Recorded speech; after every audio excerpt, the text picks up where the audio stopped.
Vriende, goeiemôre. Baie welkom. Dis nou op tyd. Baie welkom ook vir elkeen van u wat dalk 'n besoeker is hierso. Die van u wat in die saal luister, baie welkom ook vir u. Die van u wat inskakel 107 FM per radio, dalk in die huisies rondom, dalk in die motor ergens, ook baie welkom van u. En ons glo dat die Here ook op 'n besondere wyse ons sal aanraak vanoggend deur sy woord, deur sy gees wat in ons midde is. Aankondigings die by die deure ontvang, net so een enkele dingetjie uitlig altyd. Jy weet, ons is in 'n pandemie en die getalle styg maar nog ewig in ons omgewing. So ons vra, hou maar net by die protokol, hou die maskers op, probeer nie die spasies kleiner maak as dit moontlik is nie. Vriende, ons is bevoorreg om in die naam van die Here byeen te wees. Ek dink 'n tyd soos hierdie raak mens bewus daarvan dat om kerk toe te gaan, om saam met medegelowiges in die kerk saam te wees, is nie iets wat vanselfsprekend is nie. En daarom kan ons ook hierdie erediens begin met die wete dat die Here wat gesê het dat hy die lig vir die wêreld is, dat hy self in ons midde is. Paulus skryf in Efesiërs, bid hy vir die gemeente, en dis ook my gebed vir u, vir myself, vir elkeen van u wat luister, ook na hierdie erediens later. Daar in Efesiërs 3, bid Paulus, hy sê, ek bid, dat hy deur sy gees uit die rykdom van sy heerlikheid aan julle die krag sal gee om innerlik sterk te word. Dat Christus deur die geloof in julle harte sal woon en dat julle in die liefde gewortel en gegrondves sal wees. Mag julle in staat wees om saam met al die gelowiges te begryp hoe wyd en hoe ver en hoe hoog en hoe diep die liefde van Christus strek.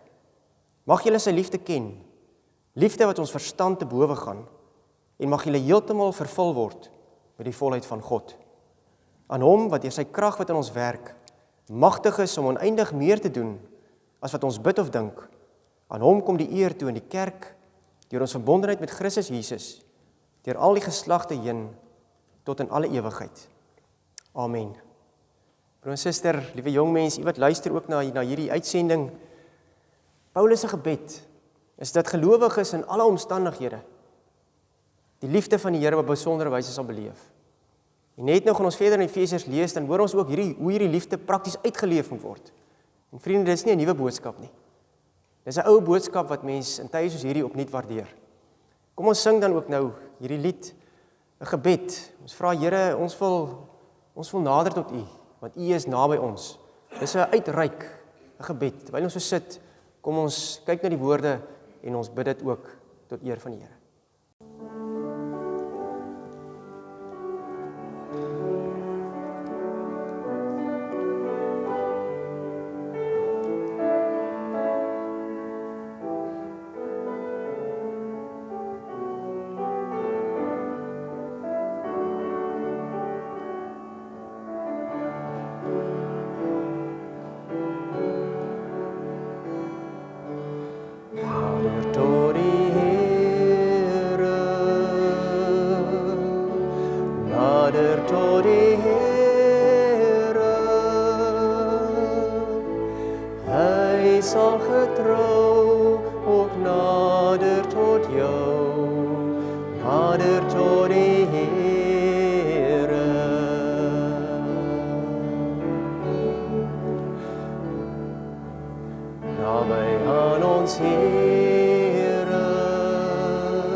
Deur die liefde van die Here het ons nie vergaan nie.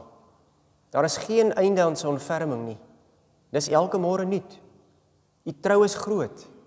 En ek sê vir myself, die Here is my lewe en daarom hoop ek op hom. Amen.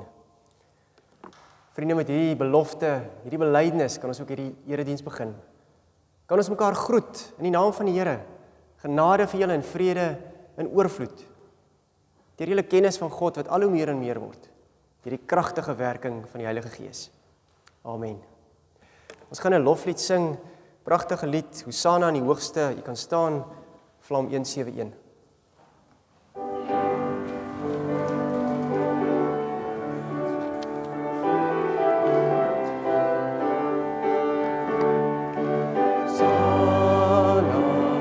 Hosanna, Hosanna in die hoogste.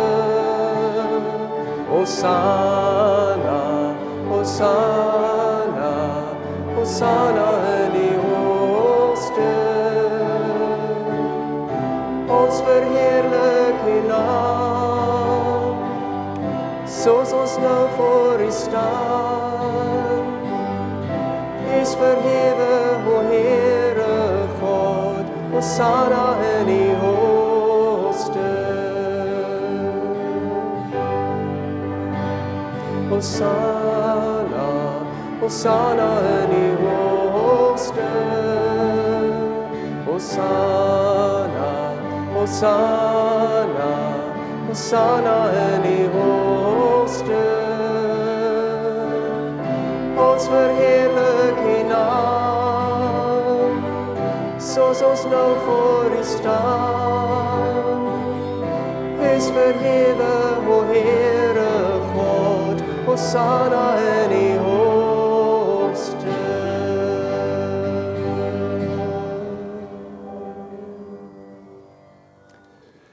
Ons gaan ook ons geloof in die Here bely. Ons het 'n loflied gesing, Hosanna in die hoogste. Omdat ons dit glo, omdat ons weet dat die Here homself aan ons bekend gemaak het. Daarom het ons ook 'n belydenis. En kom ons bely ook ons geloof saam met die kerk van alle eeue, as ons saam sê, ons glo in een God. Hy is die almagtige Vader, die skepper van die hemel en die aarde. Ons glo ook in een Heer, Jesus Christus, die enige gebore Seun van God, gebore uit die Vader voor alle tye.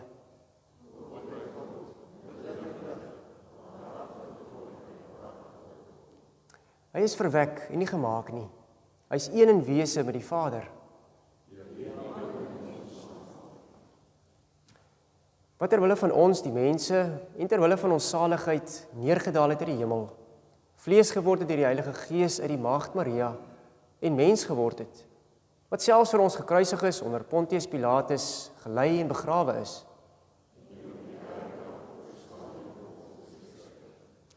Hy wat opgevaar het na die hemel, en sit aan die regterhand van die Vader, wat weer sal kom met heerlikheid om te oordeel, die wat daardie tyd nog lewe en die wat reeds gesterf het.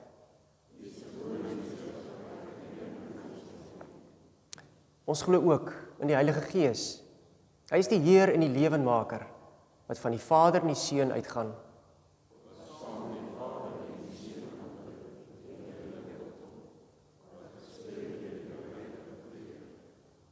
Ons glo in een heilige algemene kerk, gegrond op die leer van die apostels.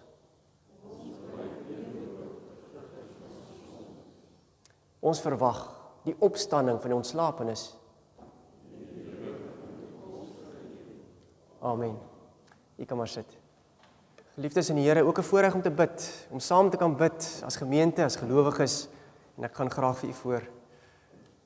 Vader, Seun en Heilige Gees, Here, dankie dat ons ook vanoggend, as ons hierdie belydenis saam opgesê het, kan terugdink, maar ook kan vorentoe kyk.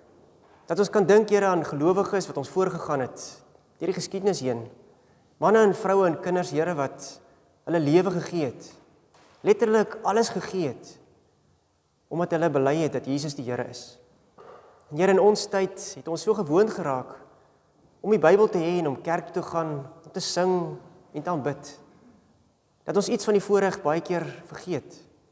Dankie Here vir die voorreg om te kan Bybel lees, om te kan bid, om te mekaar te kan herinner, Here, dat U ons uitgenooi het om te sê, bid gedurig, vra, soek, klop, en ek maak vir julle oop. Here, so het ons U leer ken, as die Here wat homself bekend gemaak het, die Here wat homself gegee het, Heilige Gees, U wat uitgestort is, U wat die kerk laat groei, ook in uitdagende tye. Here, dankie dat ons ook in ons tyd, 'n tyd, Here, wat ons nie gekies het nie, 'n tyd wat in die wêreld geskiedenis aangebreek het, dat ons ook opnuut na U toe kan kom, opnuut, Here, getuies kan wees van die groot dinge wat U doen, die groot dinge, Here, wat U in ons lewens doen, in die geskiedenis. Dankie, Here, dat ons vir U kan dankie sê. Dankie, Here, vir ook in hierdie tyd van getuienisse van mense wat genees is, mense wat gesond geraak het, mense van verskillende siektes gehad het en kan getuig, maar prys die Here, hy het my genees. Dankie, Here, dat ons U hand kan sien in die voorsienigheid op so baie maniere, Here, waar mense moedeloos hande in die lug gooi en wonder waar my môre se kos of brood vandaan kom, en dat U voorsien, dat U gee wat genoeg is. Dankie, Here, dat ons daarom ook ons kerk en ons gemeente en elke huisgesin, elkeen wat luister na die woord, aan U kan opdra. Dat U wat nie net ons skepper is nie, maar ook die voorsiener. Dat U sal gee wat nodig is, op elke gebied, materieel en finansiëel, fisies, geestelik. Ja, Here, want ons weet, soos ons net nou bely het en gelees het, al hierdie dinge, Here, doen ons en bid ons tot opbou van U koninkryk. Die kerk waarvan U die hoof is. Dankie daarvoor. Dankie, Vader, ons kan bid vir die verspreiding van die woord, ook vanoggend oor die wêreld heen. Daar waar mense byeen is op verskillende maniere. Here, om die woord te hoor, om die woord uit te dra. Here, so bid ons dat U ook in hierdie moeilike tyd ons op 'n besondere wyse genadig sal wees. Here, ook as ons in die woord lees vanoggend, waar Paulus ook met gelowiges praat oor 'n nuwe lewe. 'n Woord, Here, wat vir ons as kinders van U nie onbekend is nie.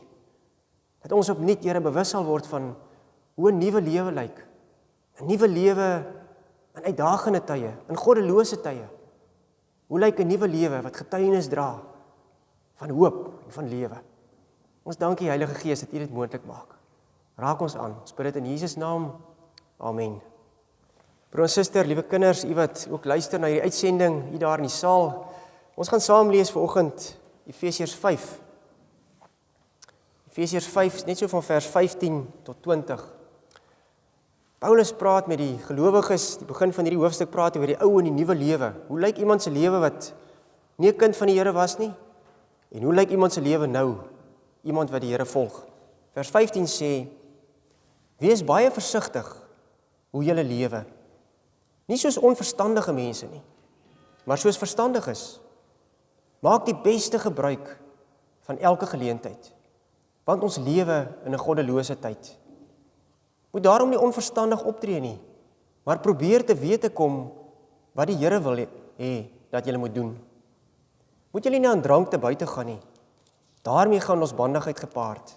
Nee, laat die Gees julle vervul en sing onder mekaar psalms en lofsange en ander geestelike liedere. Sing met julle hele hart tot eer van die Here. Dank God die Vader altyd oor alles in die naam van ons Here Jesus Christus. Ons lees dit sover, net daai 5 versies en jy kan by die huis, kan jy rustig daar deurblaai weer. Broer en suster, liewe kinders, liewe jong mense, hier die tema gesien, wyse mense leef versigtig, uitbundig, onder leiding van die Heilige Gees. Nou, hoe leef mens versigtig, uitbundig? Toe ek hierdie tema neerpen, toe dink ek so 'n bietjie en onmiddellik dink ek aan daai bekende woord wat jy goed ken, van die teologieprofessor, wat die teologiestudente waarsku oor die gevare van dans. En dan sê hy op 'n stadium, nou broers en susters, manne en vroue, seuns en dogters, as julle dan moet dans, lyk ten minste of julle dit nie geniet nie. Nou vriende, versigtig uitbundig, laat jou amper daaraan dink. Is dit moontlik om versigtig uitbundig te lewe? Hierdie woord, in Efesiërs 5, herinner ons, dat dit wat die professor kwyt geraak het, daarom nie die betekenis van hierdie teks is nie. Inteendeel, gelowiges, wyse mense, En dit gaan nie oor wysheid, en wie is die wyse mense, sê die Bybel? Wyse mense, sê die Here, is hulle wat die Here dien. Kennis begin ons met diens van die Here. Hy sê, julle wat gelowig is wyse mense. En wyse mense leef juis baie keer uitbundig. Versigtig uitbundig onder beheer van die Heilige Gees. Wat gebeur hierso? Paulus skryf, en hy praat met gelowiges, soos ek en jy, wat nuwe mense is. En vriende, ons is mos nuwe mense. Ons het net nou ons geloof in die Here bely. Hy sê vir nuwe mense, in vers 15, hoe leef julle? Julle moet lewe soos kinders wat tussen dorings loop. Het jy al gesien hoe loop 'n kind tussen dorings? Onthou u? Jy kyk wyd, en jy loop versigtig, en jy kyk seker, maak seker waar jy elke tree neersit. Paulus sê, versigtig lewe is soos ouer mense, wat elke voet neersit, en bang as jy struikel. Jy kyk waar jy jou voet neersit. Jy kyk mooi, dat dit wat ek sê, en dit wat ek doen, of dit dieselfde is. Want dis wat Paulus eintlik hier wil sê. Hy wil sê, versigtig lewe beteken, dat my belydenis met die mond, en daar waar ek my voet neersit, ooreenstem. En daar waar ek my voet neersit, en dit wat ek sê, oor dieselfde boodskap uitstuur. Versigtig lewe, praat Paulus. Vriende, versigtigheid aan die ander kant, beteken ook nou nie kortsigtigheid nie. En dis wat Paulus hierso sê, hoe lewe mense wat kortsigtig is? Kortsigtige mense kyk na die lewe, so deur 'n pyp. Kortsigtige mense sien die lewe en sien God se werk, so deur 'n pyp. Kortsigtige mense, sê Paulus vir ons, reg deur Kolossense, Efesiërs, is mense wat klein dink oor God se werk. Klein dink oor God se werk in hulle lewe, klein dink oor God se werk in die kerk, klein dink oor God se werk in die wêreld. Versigtig wees beteken nie kortsigtig wees nie. Ja, kortsigtige mense sukkel baie keer om God se hand raak te sien. Daarom kom Paulus sommer in die begin en hy sê, hoe lewe versigtige mense? Vers 15 en 16, hy sê, versigtige mense, wyse mense, nuwe mense in Christus. Julle moenie onverstandig wees nie. Want dit lyk vir my, versigtige mense en wyse mense kan ook onverstandig lewe. Interessant vriende, die woordjie onverstandig hierso is mos dieselfde woord wat Jesus gebruik het. Toe hy praat oor die 10 meisies, die wat genoeg olie gehad het, en dan die onverstandiges wat nie genoeg olie gehad het nie. Paulus gebruik hy selfde woord, en hy sê, moenie onverstandig lewe nie. Wanneer leef mens onverstandig? Jy lees onverstandig, as jy so deur die wêreld kyk, klein dink, en nie God se hand raak sien nie. Vers 16 sê, mense leef onverstandig gelowiges, as hulle die tyd nie lees nie. Daarom skryf vers 16, hy sê, koop die tyd uit. Die ou vertaling. Hierso sê, maak die beste gebruik van elke geleentheid. Die tyd is min. Vriende, toe ek dit lees, toe dink ek baie keer, hoe ek en jy die bed uit opstaan. Veral as die weer mos nou nie so lekker is nie. Dan staan jy op en jy kyk so buite en jy sê, "Ag, nog 'n dag. Ek wens die weer was beter gewees." Of jy kom daar by die werk, of jy kom daar by jou vriende, en jy sê, dis dieselfde ou vriende, en dieselfde ou koffie, dieselfde ou praatjies. Tyd. Wag ek maar net. Tyd is iets wat vir my, iets is wat net voortgaan. Vandag is soos môre, môre is soos gister. Dis nie wat Paulus sê nie. Paulus sê, tyd is kosbaar. En veral in hierdie tyd besef ek en jy dit. Tyd is duur. Tyd. Sê die Here Jesus, daar kom 'n tyd dat hy terugkom. En dan vra hy, maar gaan ek julle aan die werk vind? So vriende, daarom sê hy, koop die tyd uit. Wat beteken dit? Paulus sê, vir hom beteken dit om die goeie te doen. Elke keer as hy die kans kry. Paulus sê, hy roep gelowiges op, hy sê, julle wat nuwe mense is, julle wat versigtig lewe, moenie nalat om goed te doen nie, in alle omstandighede. Vandag is 'n geleentheid wat God gegee het. Vandag is 'n geleentheid wat die Here jou en my aanraak. Vandag is 'n geleentheid wat die Here jou en my wil gebruik om ander mense se lewe aan te raak. Tyd is kosbaar. Watter tyd praat ons van? Paulus sê, ons praat van tyd waar jy hierdie dinge moet doen. Wat 'n goddelose tyd is. 'n Goddelose tyd, baie keer dan dink ons, men sê ons vir mekaar, maar ons wens dit was soos in die ou dae. Asof daar nie 'n goddelose tyd in die ou dae was nie. Ons vergeet maar net die slegte en ons hou die goeie. Paulus skryf hierdie tyd al en hy sê, julle lewe as gelowiges, nuwe mense in 'n goddelose tyd. Dit beteken, die wêreld soek nie God nie. Nie in Paulus se tyd nie, nie in die reformatie se tyd nie, nie in ons tyd nie. Nie in die tyd wat kom nie. So vriende, as Paulus jou en my oproep, die Here ons oproep, om die tyd uit te koop en die goeie te doen, dan moet ons nie wag vir die tyd nie. Ons moet nie wag vir 'n beter tyd nie. Daar is geen beter tyd om die dinge van die Here te doen as nou nie. Want ons leef altyd in 'n tyd waar die oes groot is en die arbeiders min. Paulus roep ons op, hy sê, dis hoe versigtige mense lewe. Dis hoe mense lewe wat verstandig is, wat wys is. Broer en suster, interessant, as Paulus sê, ons moet die tyd uitroep, uitkoop, en die goeie doen, dan gaan dit hier nie oor sending werk nie. Ek het nou baie mooi gelees. Mense dink baie keer as Paulus nou dit sê, dan dink ons, nou moet ons gaan. Ons moet so gou as moontlik China toe gaan. Die mense moet hoor. Alhoewel ek hoor deesdae daar's meer Christene in China as amper in die res van die wêreld, so die Here werk. Maar vriende, hierso gaan dit juis oor die gemeente. Paulus sê, hierdie goeie nuus, die goeie ding wat julle moet doen, die nuwe lewe, en jy kan lees daarso in die vorige deel van die hoofstuk, wat beteken dit alles?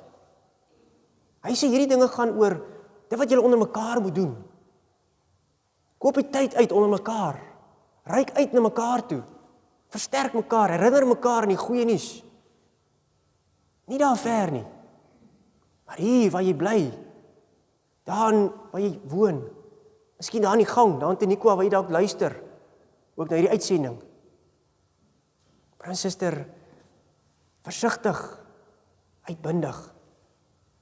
Vers 16, vers 17 gaan verder. Paulus sê, in hierdie tyd, soek die wil van die Here. En broer en suster, toe ek dit lees, toe vra ek dadelik vir myself, wie se wil soek ons regtig? Kyk, die regte antwoord is, ons moet die wil van die Here soek. Dis mos die regte antwoord, ons gaan net nou in die belydensklas bietjie verder praat daaroor. Die regte antwoord is, ons moet die wil van die Here soek. Maar die eerlike antwoord is, en vraag is, soek ons regtig die wil van die Here? En broer en suster, dit is wat Paulus vir die gemeente vra. Want om die wil van die Here te soek, is gevaarlik, en is duur. Om die wil van die Here regtig te soek, beteken, dat my eie agenda, my eie idee van die lewe, selfs van die kerk, gedurig moet skuif baie keer, om in lyn te kom met God se wil. Want God is op pad. Om die wil van die Here te soek, vriende, beteken dat het my iets kos. Dit beteken dat geleenthede, wat ek baie keer iets anders wil doen, dat die Here my op 'n ander pad stuur. Jy onthou hoeveel keer in Paulus se lewe dit gebeur. Ek onthou daar in Handelinge 2 keer, dat Paulus en sy vriende oortuig is, dat hulle die wil van die Here by daai dorp en daai plek moet gaan bring. En hulle sweep mekaar op en hulle is onder leiding van die Gees weg. En dan staan daar 2 keer in Handelinge, die Gees van die Here het in hulle pad kom staan. Hulle gestop en gesê die wil van die Here is nie waar julle wil heen nie, maar is waar die Here nou wil met julle. Dan moet hulle omdraai. Dan moet hulle eers teruggaan na 'n ander dorp toe. Want dis die pad van die Here. Broer en suster, die wil van die Here te soek. Vra of ek en jy op dieselfde frekwensie as die Here is. Soos u wat luister na hierdie uitsending. Miskien hoor u my nie mooi nie. Dan moet die radio so 'n bietjie aandraai, dat die gesuis en die geraas minder word. Dan is ons op dieselfde frekwensie. As Paulus praat oor die wil van die Here, vriende, dan praat hy oor, is ek en jy en God op dieselfde frekwensie? Luister ons God se stem. Laat ons toe dat hy ons verander. Die wil van die Here, vriende, is nie so kort gebedjie nie. Here, ek gaan dit doen en ek gaan dat doen en Here seën dit in elk geval nie. Nee, dit is, Here, wat wil u? Mooi luister, verras word. Broer en suster, as mens dit hoor, dan kom jy agter, mens kan nie dan deur 'n pyp na die lewe kyk nie. Jy kan nie kortsigtig kyk na God se werk, en wat jy meen net God se werk is nie. Jy moet toelaat soos die gelowiges in die vroeë kerk, dat jy saam met die Here loop, en dat hy jou keer op keer verras. En hierdie woord hoor jy baie van my af, want dis hoe ek die Here beleef, dat jy God nie in 'n kassie kan plaas nie, nooit nie. Versigtig, uitbundig. En dis die tweede deel, die uitbundige deel. Die deel wat die teologieprofessor nou nie verstaan het nie. Hoe lewe gelowiges uitbundig? En vriende, is baie duidelik in die laaste verse van vers 20 af, praat hy oor 'n uitbundige lewe. 'n Uitbundige lewe. As ek en jy praat oor uitbundige lewe, dan moet ons eers 'n plek vir mekaar sê, dit het niks te doen met watter tipe kerkgenootskap jy aanbehoort nie. Want kyk, baie keer het mens nou die gedagte dat as jy van uitbundige lewe praat, dan moet jy nou 'n stel dromme hierso wees, en simbale, en dan moet ek my hande so 'n bietjie rondswaai hierso. Uitbundig het niks daarmee te maak nie. Jy kan 'n stel dromme hê, en jy kan nog nie uitbundig lewe nie. Aan die ander kant, kan jy gereformeerd, kalm en rustig en berekend luister na die woord. Maar jy kan ook nie uitbundig lewe nie. Jy dra nie 'n goeie boodskap uit nie. Uitbundig, broer en suster, gaan oor iets wat binne jou is. Of jy nou in 'n kerkgenootskap behoort waar jy hande swaai en of jy rustig en kalm sit soos u en ek groot geword het. Paulus praat oor uitbundige lewe. Dan praat hy oor wat's binne jou. Wat borrel van binne af na buite toe? Wat 'n getuienis draai jy uit? Uitbundige lewe, vriende, het ook nie te doen met jou persoonlikheid nie. Want kyk, party van ons is so 'n bietjie meer mense wat na buite lewe. En ander van ons is baie meer gereserveerd. Ons hou van ons spasie. Uitbundige lewe, vriende, gaan nie oor jou persoonlikheid nie. Dit vra wat's binne. En wat kom van binne af na buite toe? Ongeag die manier hoe jy dit uitdra. Paulus begin hierso in vers 18. Vers 18 praat hy dan oor drank aan die een kant, te veel drink, en die Heilige Gees. En hy sit hierdie twee te mekaar. En as Paulus hierso praat oor, julle moenie te veel drink nie, dan gaan dit nie nou net oor drank nie. Dit gaan oor 'n boodskap wat hy wil uitdra. Want as jy te veel drink, dan kom maar iets van binne af na buite toe. Party mense raak baie vriendelik, party manne wil net beklei. Maar as iets wat van binne af na buite toe kom. En dieselfde sê Paulus, as die Heilige Gees in jou is, dan kom ook iets na buite toe. En hier is die twee teenpole in hierdie teks. Drank en die Heilige Gees. Hy gebruik hierdie voorbeeld van die drank, want hy sê, destyds in die vroeë kerk, het baie van die gelowiges wat nou tot geloof gekom het, aan heidense tempels behoort. En as jy in die heidense godsdienste gevolg het, dan het dranke 'n besondere rol gespeel. Voor jy aanbid, was daar sekere rituele gewees en daar was drank betrokke gewees. En as 'n glo dit, as jy nou genoeg drank in het, dan hoor jy baie mooi wat hierdie afgod nou vir jou wil sê. En dis hoekom Paulus hierdie beeld gebruik, want sy hoorders, hulle wat hier voor hom sit, het geweet, wat bedoel hy as hy daaroor praat? Paulus sê, nee, julle moenie maak soos vroeër nie.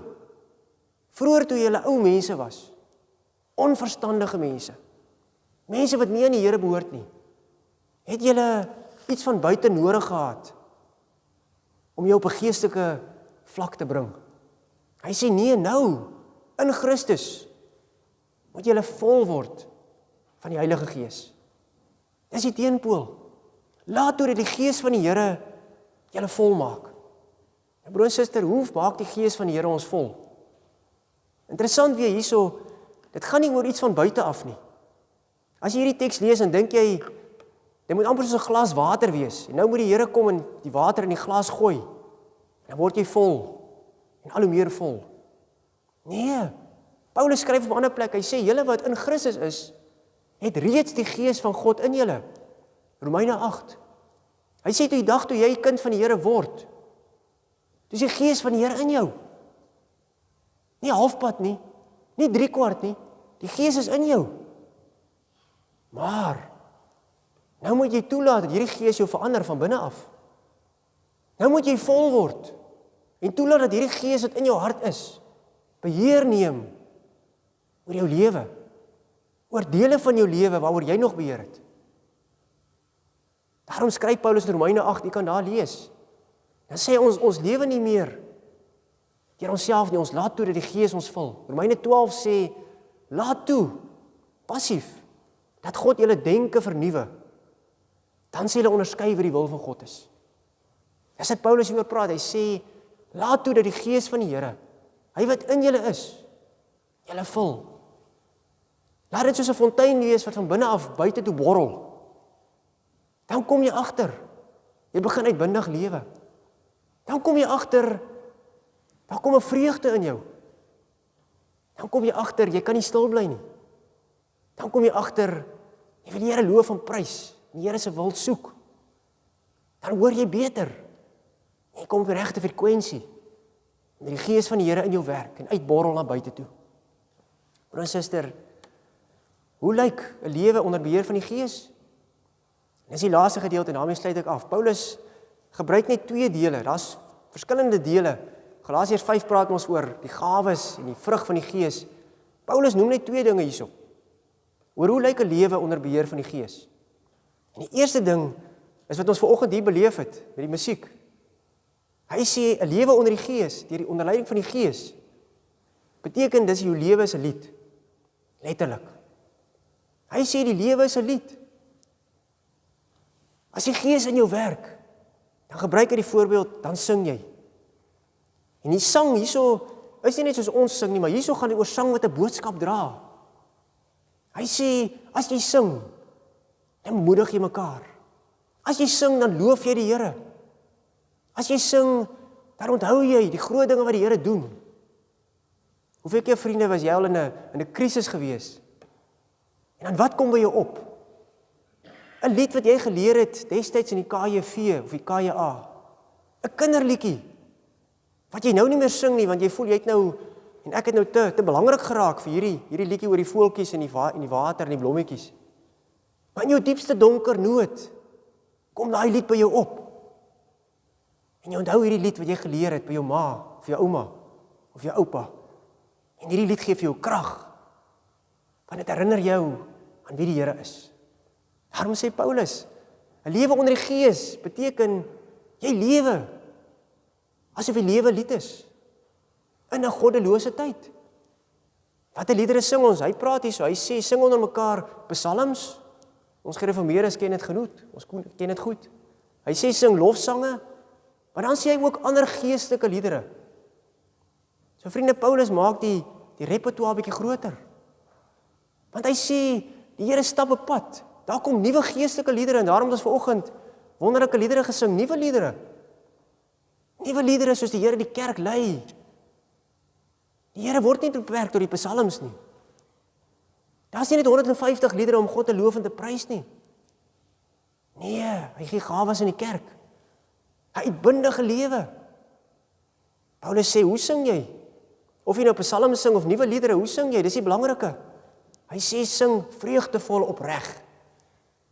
En dis die getuienis wat uitkom. Of ek en jy, vriende, aan 'n kerkgenootskap behoort wat so 'n bietjie meer losser is, en of ons gereformeerd is, die vraag is, hoe sing jy? Want jou manier hoe jy sing, die manier hoe jy lewe, dra getuienis. Glo jy wat jy sing? Lyk dit of jy dit geniet? Of is ek en jy soos die professor wat vir die studente waarsku oor dans? Nee, vriende, as jou lewe 'n lied is, dan moet die mense die melodie hoor. Dan moet die mense die musiek hoor, daar waar jy beweeg. Daar waar ek en jy beweeg in 'n goddelose tyd. Maar die musiek, die note as te ware so agter jou aanfladder. 'n lied tot eer van die Here. Hoe sing jy? Sing jy? Getuig jy met wat jy sing? Broer en suster, die tweede ding wat Paulus sê, hy sê gelowige mense, wyse mense, verstandige mense, onder beheer van die Gees, is dankbare mense. Hy sê, dank God by elke geleentheid, oor alles, in die naam van ons Here Jesus Christus. Dankbaarheid. Waar begin dankbaarheid? Dankbaarheid, vriende, begin waar ek raak sien dat ek baie het om voor dankbaar te wees. En vriende, as ek en jy nie raak sien waarvoor ons dankbaar moet wees nie, dan gaan jy nie dankbaar wees nie.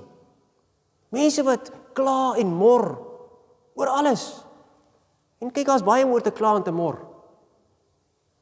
Maar as dit 'n leefwyse word, as dit die bril is wat jy dra, die manier hoe jy na die lewe kyk, kortsigtig, dan sukkel ek en jy om God se hand te sien. Dan sukkel ek en jy om dankie te sê, want dan skynbaar min om voor dankbaar te wees.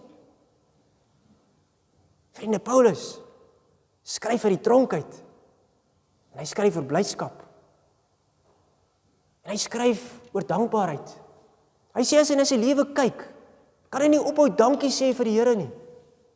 Dankie vir die lewe, dankie vir alles. Dankbare lewe. Wanneer sê Paulus dankbaar? Wanneer sê hy dankie? Hy sê, hy is dankie in alle omstandighede. As jy Jona gaan lees, ek hou van Jona. Jona 2 praat van Jona in sy diepste nood. Voor hy vir die Here vra, Here help my, prys hy die Here. En hy sê, dankie Here dat U nou in my nood U self my bekend gemaak het. Dankbare lewe, vriende, beteken nie dankie as dit goed gaan nie. Dit beteken juist dankie as dit sleg gaan. Daar is so 'n kort boekie geskryf destyds, A Prison to Praise, van Carruthers. Dis 'n man wat die pad gestap het, die verkeerde pad gestap het, en in die gevangenis beland het, en in die gevangenis tot bekering gekom het. En die wonderlike getuienis van hom is dat in die gevangenis het die Here hom leer om te loof en te prys in sy moeilike omstandighede. En daar het 'n krag uitgegaan in daai gevangenis, en ander gevangenes tot bekering gekom, en uiteindelik het hy 'n boek geskryf daaroor. Want hy het gesê, om dankie te sê vir die Here, is juis in tye as dit sleg gaan. Dankbare lewe, dis waar Paulus skryf. Waarvoor moet ons dankie sê? Hy sê duidelik hierso vir alles. Vir alles. Wat het ek en jy, vriende, gedoen? Wat kon bydra tot die sukses in ons lewens? Wat het ek en jy gedoen, dat ek en jy op 'n dag gebore word en sê, ek is hier. Dit was nie jou toedoen nie. Dit wat ek en jy versamel het oor die jare heen. Goeie gesondheid. Genade is nie ons toedoen nie. U wat luister na die uitsending, u wat siek is, u wat swaar kry, dis genade nog steeds. Dis genade dat die Here u spaar, want u dra getuienis uit. 'n Getuienis van moeilike omstandighede. Hoe dra ek my las? 'n Las wat ek nie gekies het nie, maar las wat op my gelê is. Maar uit my siekbed en uit my nood getuig ek. Sien mense, hoe dra ek hierdie sware, moeilike ding op my pad? En gee dit die mense rondom my bed krag. Broer en suster, as Paulus praat oor 'n dankbare lewe, 'n uitbundige lewe, dan gaan dit nie net in tye as dit goed gaan nie. Dis nie 'n mooi weersboodskap nie. Dis die krag wat nuwe mense het in lewe. Vriende, kom ek sluit af. Hoe lyk 'n nuwe lewe?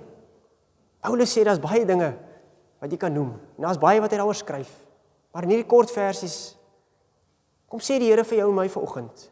Wyse mense, gelowige mense, verstandige mense, lewe versigtig. Versigtig, kyk wyd, maar ook uitbundig. Uitbundig onder leiding van die Heilige Gees. Want dis die krag, dis die vuur wat dit moontlik maak. Kom ons gaan leef ook in hierdie tyd, 'n moeilike tyd. En ons dra die goeie nuus met vreugde en met blydskap, met dankbaarheid soos die Here ook in jou en my dit bewerk. Amen. Ons Vader in die hemel is, wat 'n voorreg. Wat 'n voorreg om die woord te lees, 'n voorreg om die woord te hoor. Here, dankie dat ons ook wil aansluit met wat Paulus sê. Dit wat U deur die Heilige Gees opnuut op ons harte kom druk het vandag. Here, ons wat luister na hierdie diens, Here, U ken elke van ons omstandighede. U weet, Here, hoe baie van ons leef in omstandighede wat nie ideaal is nie. Maar Here, U het gesê ons is nuwe mense. Help ons om daarom as nuwe mense te gaan leef. Dankie Heilige Gees, dat dit moontlik is alleen deur die krag wat in ons werk. Amen. Vriende, kom ons sluit af met 'n pragtige lied. 'n getuienis. 'n lied wat sê, Here, U is die lig. 277 vers 1 en 2, U kan staan.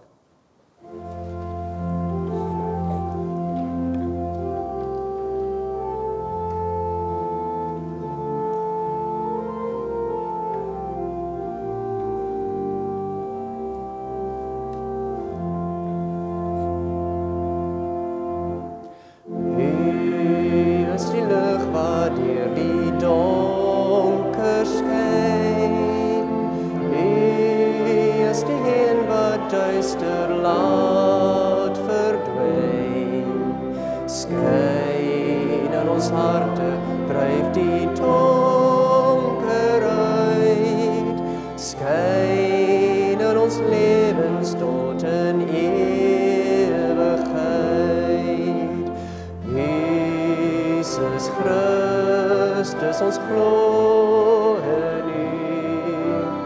Ons buig voor U neer, buig voor U neer. Jesus Christus, ons God en Heer, onderbring U die eer. U is oorwinnaar, die dood verslaan. U het as koning uit die graf gegaan. Breek nou die bande, gooi die pooie neer. Ons is oorwinnaar saam met U, ons Heer. Jesus Christus, ons glo in U. Ons buig voor U neer, buig voor U neer. Jesus Christus, ons God en Heer, ons bring nou aan U die eer. U is die lig wat deur die donker skyn. U is die een wat duister laat verdwyn. Skyn in ons harte, dryf die donker uit. Skyn in ons lewens tot in ewigheid.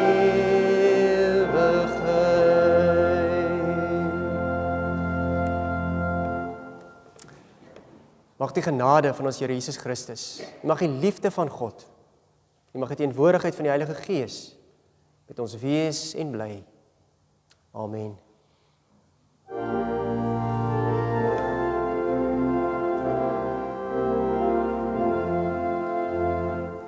U is die bruidegom en ons die bruid.